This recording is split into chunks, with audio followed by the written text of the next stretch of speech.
At 18, my brother burned the only copies of my scholarship papers.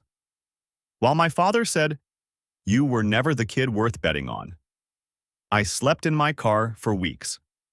14 years later, I was cutting the ribbon on my new home and watching their missed calls pile up. Before we start, I want to ask you something real quick.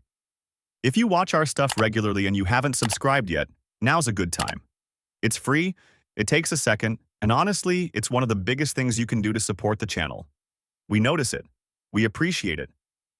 All right, let's go. My realtor, Sandra, showed up with a red ribbon and a pair of scissors. "Humor me," she said. "I do this for all my first-time buyers." She taped the ribbon across the front door of a 3-bedroom ranch on Hickory Lane, and the house needed new gutters, and the porch railing was loose and the backyard fence leaned slightly to the left. It was $210,000 on a 30-year mortgage, and it was mine. My friend Jay brought champagne from the gas station down the road. My coworker Sandra Kay drove 30 minutes to be there.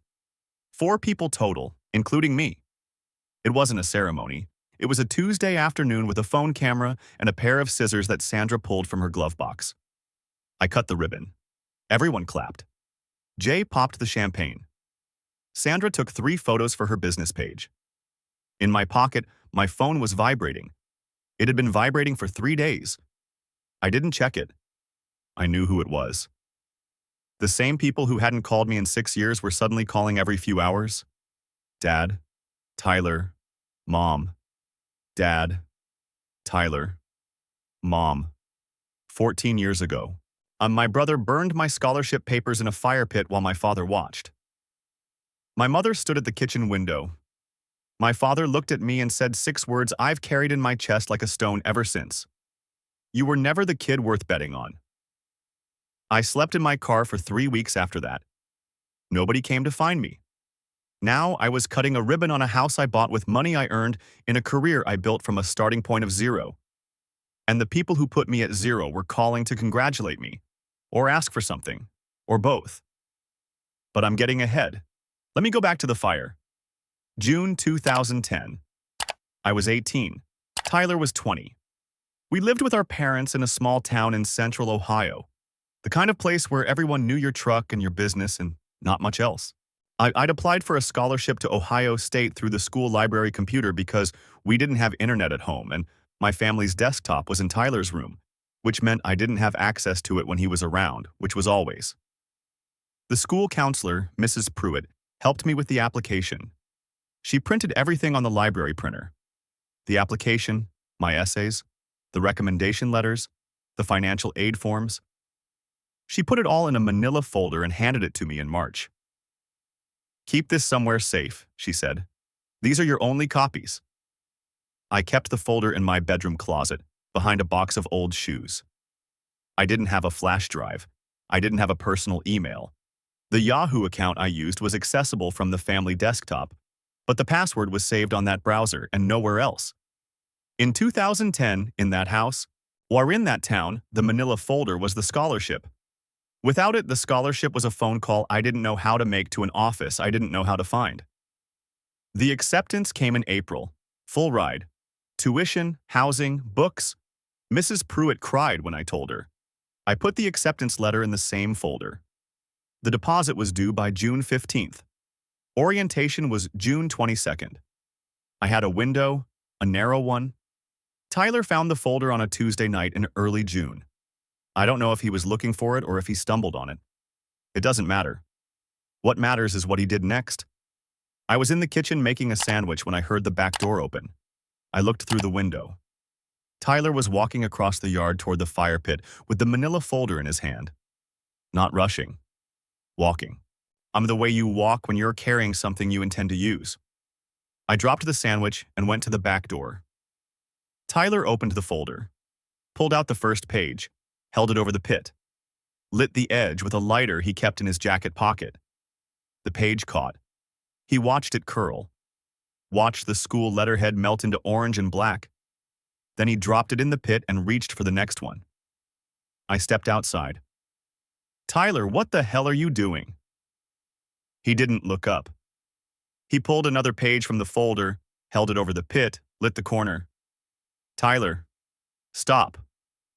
"You're not going," he said, still not looking at me, watching the page burn.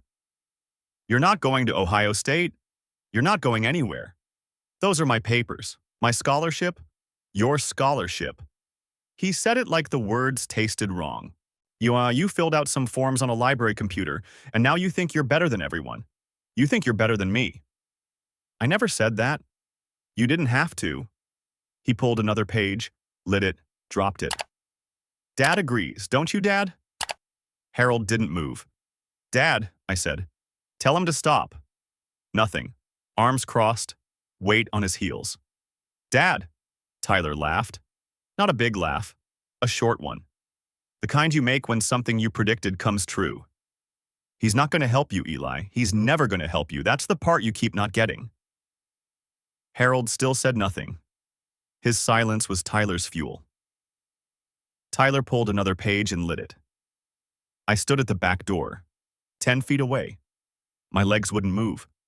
Not because I was afraid of Tyler, because my father was standing 5 feet from the pit with his arms crossed, or watching the same fire, and the posture of his body said everything his mouth hadn't yet. Arms crossed, weight on his heels, the stance of a man supervising a task he approved. Tyler pulled the acceptance letter out third. I saw the Ohio State seal in the corner before the flame ate it. The financial aid package went fifth. The housing assignment went seventh. Each page, one at a time, held over the pit, watched, released. 12 pages total. 12 decisions to keep going. Tyler didn't rush a single one. My mother was at the kitchen window. I could see her reflection in the glass when the fire flared. She was standing at the sink with a dish towel in her hands, looking at the yard, watching her older son feed her younger son's future into a metal ring full of ash. She didn't open the door. She didn't knock on the glass. And she held the towel and watched. When the last page burned, Tyler closed the empty folder and tossed it in the pit too. The cardboard caught slower than the paper. It smoldered and curled at the edges. My father looked at me, not at Tyler, at me, and he said it. "You were never the kid worth betting on." Not shouted, stated. The way you'd read a number off a balance sheet. Flat. Certain. A position he'd been holding for 18 years, spoken out loud for the first time because the fire gave him permission. I looked at my father. I looked at Tyler. I looked at the kitchen window where my mother's reflection stood motionless behind the glass. Nobody was going to stop it. I walked back through the kitchen, went to my bedroom, grabbed the blanket off the guest bed, the gray one, thin, the kind you'd put out for company you didn't care about. I picked up my car keys, walked out the front door, got into my 2003 Civic with 160,000 miles on it. Started the engine. Nobody followed me. Nobody said wait. Nobody stood on the porch. I backed out of the driveway and turned onto the road and drove until the house disappeared in the mirror. I parked behind the Shell station on Route 9 that first night because it was the only place I could think of that had a bathroom, a light, and enough distance from home that nobody would find me by accident. The Civic's back seat didn't fold flat. I reclined the passenger seat as far as it went, which wasn't far, and pulled the blanket up to my chin. It was June, but nights in Ohio still drop into the 50s, and the car turned cold once the engine was off. I cracked the windows because closing them made the air stale by 2 a.m. The gas station light buzzed through the windshield. A truck passed on Route 9 every few minutes, headlights sweeping across the ceiling of the car. I didn't sleep. I stared at the light and listened to the trucks and tried to figure out what had just happened. The next morning, I walked into the Shell station, used the bathroom, washed my face with paper towels and hand soap, bought a gas station sandwich for $3.50 and ate it in the car. That was breakfast. That was also the start of a routine I'd run for 3 weeks. Wake up, stiff neck, bathroom, paper towels, sandwich. Drive around looking for help wanted signs. Come back, park, blanket. Try to sleep. The worst night was the 8th. A thunderstorm rolled through around 1 a.m. Rain hit the Civic like gravel. The windows were cracked and water came through in thin streams that soaked the passenger seat and the edge of the blanket. I sat up and held the blanket away from the window and waited for the storm to pass. It took 40 minutes. Lightning lit up the Shell station parking lot in white flashes, and in each flash I could see the road, the pumps, the dumpster, and the outline of a car with an 18-year-old in it, alone, holding a wet blanket. That image stayed with me. Not because it was the worst night, because it was the night I stopped waiting for someone to come and started planning to leave. On the fourth day, I called my mother. From the car. My phone plan was prepaid, $30 a month, and I was watching the minutes. "Mom, it's Eli." "Hi, honey. I'm sleeping in the Civic, behind the Shell station on Route 9. I've been here since Tuesday." Silence. I could hear the kitchen faucet running. She was at the sink. The same sink she'd been standing at when Tyler burned the folder. "Mom, Tyler destroyed my scholarship papers. Everything. The acceptance, the aid forms, all of it. Did you know he was going to do that?" "Your father and Tyler have their reasons, Eli. Maybe this is a sign you should try something else." "I'm sleeping in a car. I know this is hard, but maybe college wasn't the right path for you. Not everyone is meant for that. I had a full ride. I earned it. I know you worked hard, sweetheart, but things happen for a reason." I hung up. She knew where I was. She knew I was sleeping in a car behind a gas station on a specific road. She didn't come. She didn't send anyone. And she didn't call back that night, or the next morning, or the morning after that. Maybe I could have rebuilt the paperwork, called Ohio State, explained. But the deposit deadline was 11 days away. I was sleeping in a car behind a gas station. I didn't have a computer, a printer, a stable address, or a phone plan that lasted more than 20 minutes of talk time. The only adults in my life had just burned my folder and told me I wasn't worth the paper it was printed on. Recovery requires resources. I had a blanket. The 3 weeks passed the way bad time passes. Slowly when you're in it, fast when you look back. I ate gas station sandwiches and granola bars. I showered once at a gym that offered a free trial week. I washed my clothes in the Shell station bathroom sink and dried them on the hood of the Civic in the afternoon sun. Now the attendant, a guy named Marco, never said anything about me parking there every night. He just nodded when I came in for my sandwich. On my last day, he put an extra pack of peanut butter crackers on the counter without ringing it up. "You'll figure it out," he said. Marco never asked me to explain. He just let me park and handed me crackers. 3 weeks, 21 days. Nobody called. Nobody drove down Route 9 looking for a Civic in the Shell station lot. Nobody texted. My father didn't call to say he'd gone too far. Tyler didn't call to gloat or apologize or anything. My mother, who knew exactly where I was because I told her, didn't check on me once. The silence was worse than the fire. The fire lasted 5 minutes. The silence lasted 21 days. All 3 of them decided that an 18-year-old sleeping in a parking lot didn't require a phone call. That silence taught me something I didn't have the words for then, but I do now. I was on my own. Not temporarily, permanently. The net was gone because there had never been a net. The fire just made it visible. I got my first job at a warehouse on Route 40, 20 minutes from the Shell station, $9.50 an hour. A foreman named Ray hired me because I showed up on time 2 days in a row for the trial shift and didn't complain about the heat. "You got a place to stay?" Ray asked on day 3. "Working on it.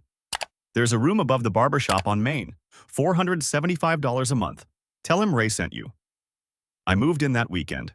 Mattress on the floor. Duffel bag for a closet. The blanket from the car on the bed.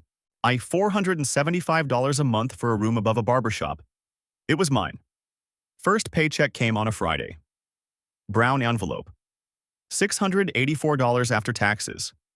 I opened it in the parking lot and held it for a long time. The $684 was mine. Earned by carrying boxes in July heat. Nobody approved it. Nobody could burn it. 2 months in, the Civic's alternator died. $380 to replace. That was almost an entire week's pay. I sat in Phil's parking lot staring at a car that wouldn't start and did the math. Fix the car and skip meals for 2 weeks, or don't fix the car and lose both jobs. I ate ramen for 14 days straight and fixed the car. 3 months later, I picked up night shifts at a gas station across town. $8 an hour. Between the two jobs, 70 hours a week. Enough to live. Enough to start saving. 6 months after the fire, I called my mother again. I don't know why. Maybe I wanted her to hear that I was alive. Maybe I wanted her to ask, "Hi, honey, how are you?" "I'm working 2 jobs, got a place. I'm taking GED classes on Tuesday and Thursday nights at the community center." "That's nice, I'm glad you're figuring things out." Pause. Then, "Tyler just got promoted at the warehouse. Shift supervisor. Your father's really proud." Tyler got promoted. At the warehouse. And that was what she chose to say to a son who was working 2 jobs and sleeping on a mattress on the floor after being burned out of his own future. "That's great, Mom. He's really growing into himself, you know. Your father always said Tyler would find his stride." I didn't call again. Not for 12 years. The GED classes were Tuesday and Thursday nights, 6 to 8 p.m., at the community center on Elm Street. 12 students, i.e. folding chairs. A teacher named Mr. Keene, who worked at the high school during the day and taught GED classes at night because he believed people deserved second chances even when their first chances were stolen. He noticed me during the second week. After class, he stopped me at the door. "You're not a typical GED student, Eli." "What's typical?" "Someone who needs to learn the material. You already know it. You just need the paper." "The paper matters." "Yeah, it does." He looked at me. "What happened?" "Long story. I teach night classes for free. I've got time." I told him the short version: scholarship, fire, car. He listened without interrupting. When I finished, he said one thing: "Then let's get you the paper as fast as possible." I passed the GED in 4 months. Mr. Keene shook my hand the night the scores came back. "Like, now go use it." By 21, I had my GED and enough saved for a semester at Central Ohio Community College. I paid tuition in cash at the registrar's window. $2,100. The woman behind the glass counted the bills twice. "Financial aid might be easier," she said. "Cash is fine." I paid cash because cash couldn't be burned. I kept the receipt. Community college took 2 years. Warehouse during the day, studying at night. My second semester, I nearly failed statistics. Not because I couldn't do math. Because I was working 40 hours at the warehouse and studying between shifts and sleeping 5 hours a night. And one night I fell asleep during the midterm. Woke up with 20 minutes left and a blank exam. I walked out with a 38. I retook the class that summer. 6 weeks.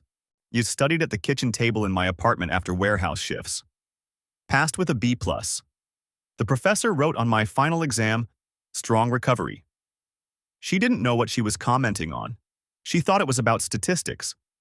I declared construction management because the warehouse taught me I understood how things were built. By 23, I had an associate's degree and a certificate in site coordination. I got hired as a site coordinator at Becker and Hobbs. $18 an hour.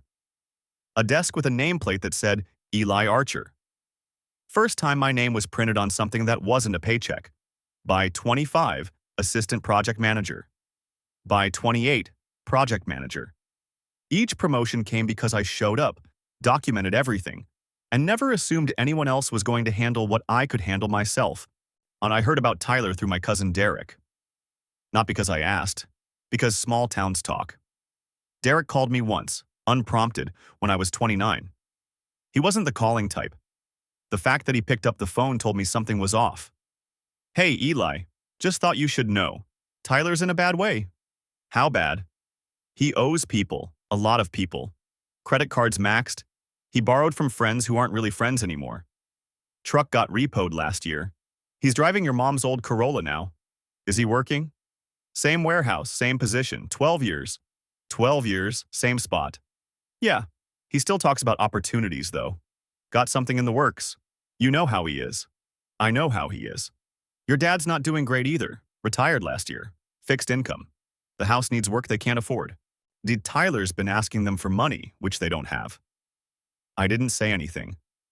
"I'm not telling you this to make you feel bad," Derek said, "or to make you feel good. I just thought you should know." "Does he ever mention me?" "Tyler?" "Any of them?" Derek paused. I could hear a TV in his background.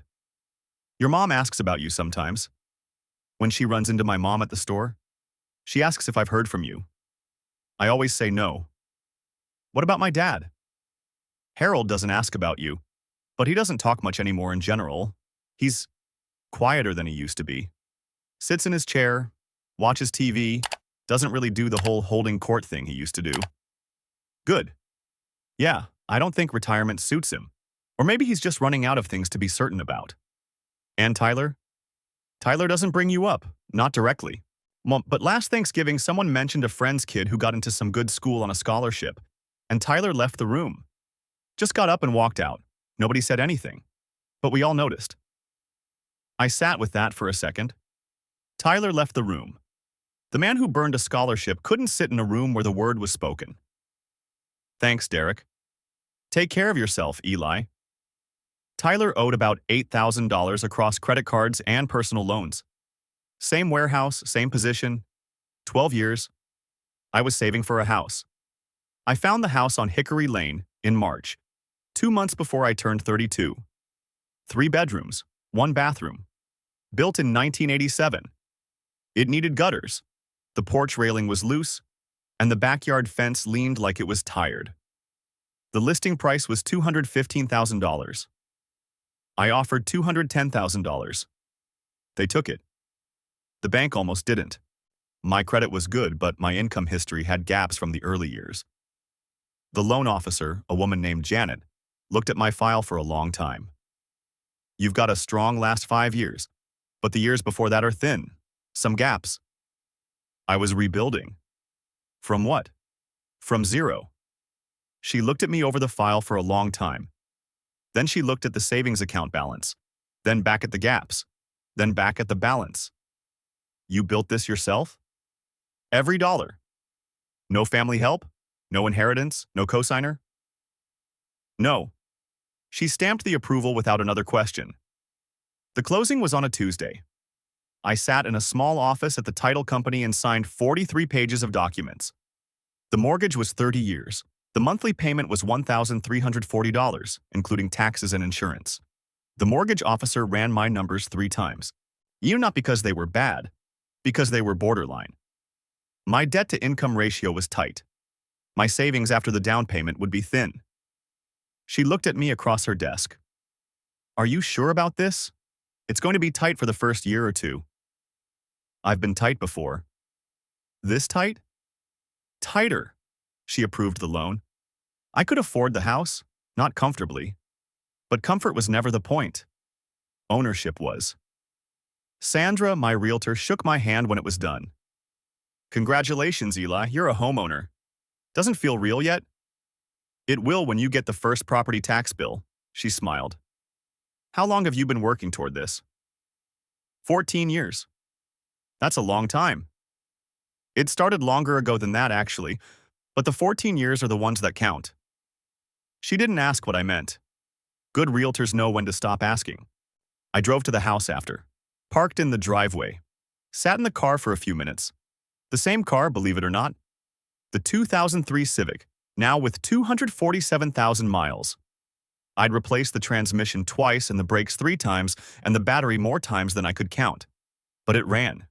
It ran the way I ran. Ugly, loud, and forward.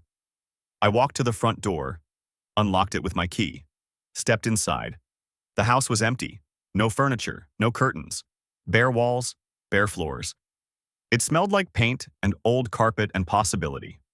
I walked through every room, the kitchen with its old laminate counters, the bathroom with its single window, the second bedroom that was too small for much but could hold a desk, the third bedroom that I didn't need but existed anyway because this house had rooms to spare and my car had none. And I stood in the living room and looked at the walls, in my house, bought with my money. Built on a career I assembled from a warehouse floor and a GED class and a community college registrar who counted my cash twice. The night before the closing, I'd been packing in my apartment. Last night there. Boxes stacked by the door. I found the blanket at the bottom of the closet. The gray one. Thin. The guest bed blanket I'd grabbed the night of the fire. I held it for a minute. The 3 weeks came back. Not as pain, as distance. I was there. Now I'm here. The distance between the blanket in a car and the blanket in a box labeled bedroom is 14 years of grit converted to growth. My eyes stung for 5 seconds. I pressed the blanket against my face. It didn't smell like the car anymore. It had been washed 100 times since then, but the weight of it was the same. The thin, insufficient weight of a guest blanket that became a survival tool. I held it for 10 seconds. Then I folded it, put it in the box labeled bedroom, and finished packing. Sandra posted the closing day photo on her business page. Me in front of the house, keys in hand. She tagged the address and wrote, "Congratulations to my client Eli on his first home. Hard work pays off." I didn't think about who would see it. Sandra posts those photos for every client. It's marketing, but this one traveled. A week later, Sandra came back with the ribbon. Jay drove up from his place with the gas station champagne. Sandra K. from work brought a card. 4 people. A Tuesday afternoon.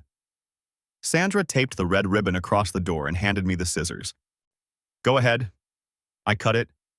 Jay popped the bottle. Champagne foamed over his hand and dripped on the porch. Sandra K. took a video on her phone. Everyone laughed. It lasted about 4 minutes. Then they helped me carry boxes inside and left by 5. That evening, I unpacked the blanket, folded it, placed it on the top shelf of the bedroom closet. Not hidden, not thrown away. Placed. One small thing among many. The thing that was everything 14 years ago was now one item, on a shelf in a house with 3 bedrooms and a yard that ran to the fence line. The calls started on Thursday, 3 days before the ribbon. Derek, my cousin, told me later what happened. He saw Sandra's photo on the business page, recognized my name, recognized the town, mentioned it to his mother, who mentioned it to Patrice, who told Harold, who told Tyler. And by Thursday afternoon, Harold had my number. I don't know how. Maybe Patrice still had it saved from the last time I called 12 years ago. Maybe Derek gave it to them. It didn't matter. Thursday. 2 missed calls from Dad. 1 from Mom. Friday. 3 from Tyler. 2 from Dad. 1 from Mom. Saturday. 4 from Dad. 2 from Tyler. 3 from Mom. Plus voicemails. 16 missed calls in 3 days. I watched them come in the way you'd watch weather through a window. Harold called twice on Thursday, both times around 7 p.m. Dinner hour, the time he used to sit at the head of the table and hold court about who mattered. Patrice called Thursday night at 9, the time she used to wash dishes while I loaded the dishwasher and Tyler watched TV. Tyler didn't call until Friday. 3 times. Back to back. I'd like a man who'd been talked into calling and wanted to get it over with. By Saturday, the calls were stacking. Harold 4 times. Tyler twice. Patrice 3 times. They'd gone from curious to urgent in 48 hours. I didn't answer any of them. Not because I was angry. Not because I wanted them to suffer. Because I didn't have anything to say. The conversation they wanted to have, the catching up, the "we've been thinking about you," the "let's put the past behind us," required me to meet them somewhere in the middle. And I didn't live in the middle anymore. I lived on Hickory Lane, in a house I bought. With a blanket on a shelf and a phone I was choosing not to answer. I listened to the voicemails on Saturday night. After the ribbon. After Jay and Sandra left. When I was sitting on the living room floor because I didn't have a couch yet, eating pizza from a box, surrounded by half-opened moving boxes. Harold's voicemail. His voice. The flat, certain voice I hadn't heard in 6 years and hadn't forgotten for a second. "Hey, son. It's Dad. Just, checking in. Been a while? Heard you're doing well. Real well. Anyway, give me a call when you get a chance. No rush." "Son?" he said, "son." The same mouth that said, "You were never the kid worth betting on," now saying, "son," with the careful warmth of a man trying on a coat he hasn't worn in 14 years. The coat didn't fit. I could hear it in the pauses. The between just and checking in. The man who spoke in flat verdicts was fumbling. Delete. I put the phone down, picked up the pizza, took a bite, chewed. The cheese was cold. I ate it anyway. Swallowed. Picked the phone back up. Tyler's voicemail. Different voice. The bravado. Tyler. The same confidence he had at 20 when he fed pages into a fire pit. Except the confidence had a crack in it now. I could hear the crack the way you hear a crack in a foundation, not the sound itself, but the hollow behind it. Eli, it's Tyler. Look, I know we haven't...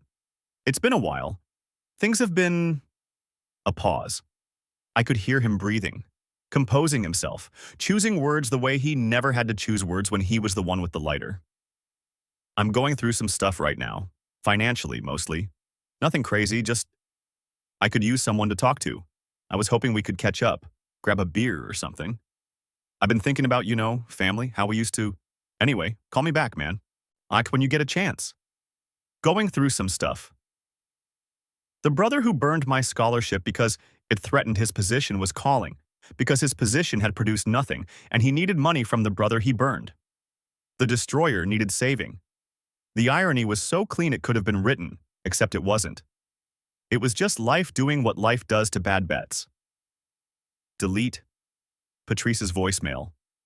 The warm voice. The mother voice. The voice she used when she wanted you to forget what she'd done and remember only how she sounded. Sweetheart, it's Mom. I wanted to... A long pause. Breathing. Then, I miss you, Eli. I know that probably doesn't... We heard about the house and I just wanted to say that I'm... Another pause. Longer. Please call me back, please. I don't even know what to say. I just want to hear your voice. She was crying. Not the managed tears of a woman performing concern. Real tears.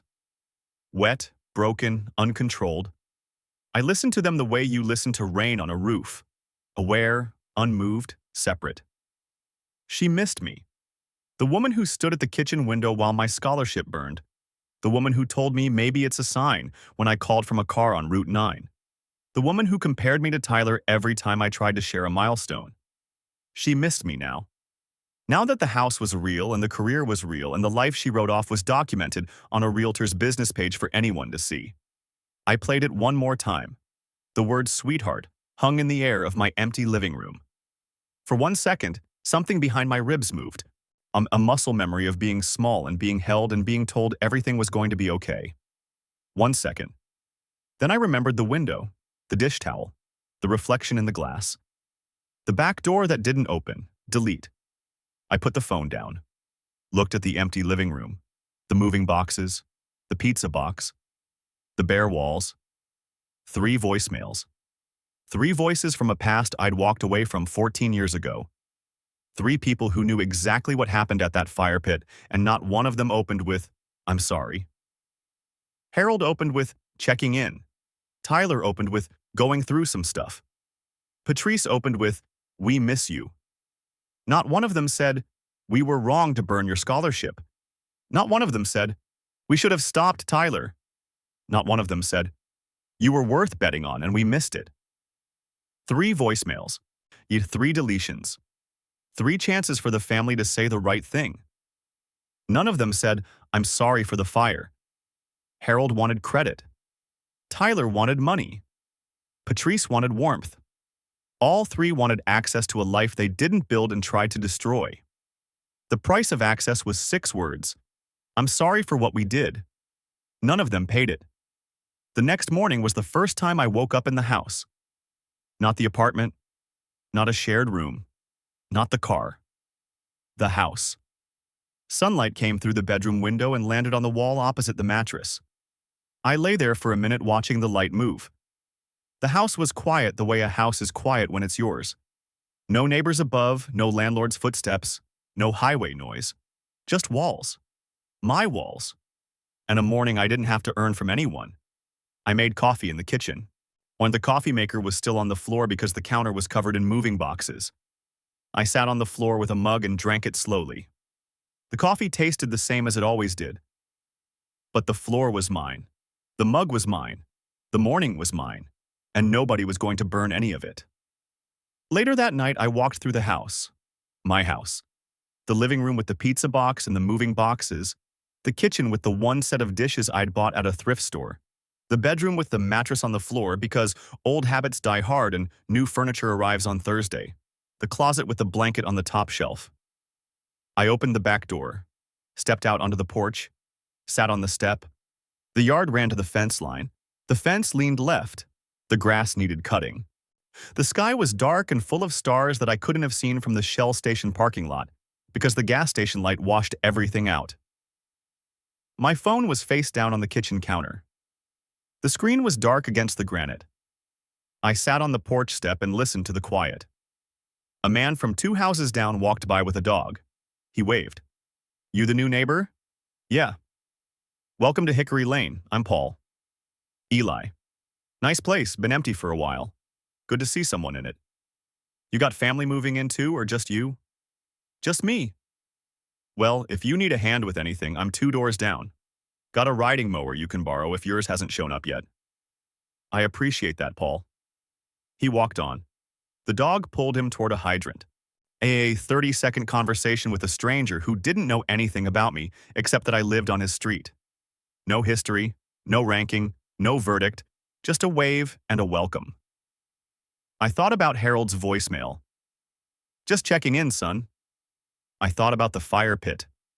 "You were never the kid worth betting on." Same mouth. I let the thought pass. I sat there until the air got cool. Then I went inside, closed the door, walked past the phone without looking at it. Got into bed. The mattress was on the floor. The blanket from the car was on the shelf above me. The house settled around me the way new houses do, small creaks and quiet adjustments, like it was making room for someone who'd waited a long time to arrive. Tomorrow I'd buy a couch. Next week I'd fix the porch railing. One thing at a time. I closed my eyes. The house was quiet. I slept.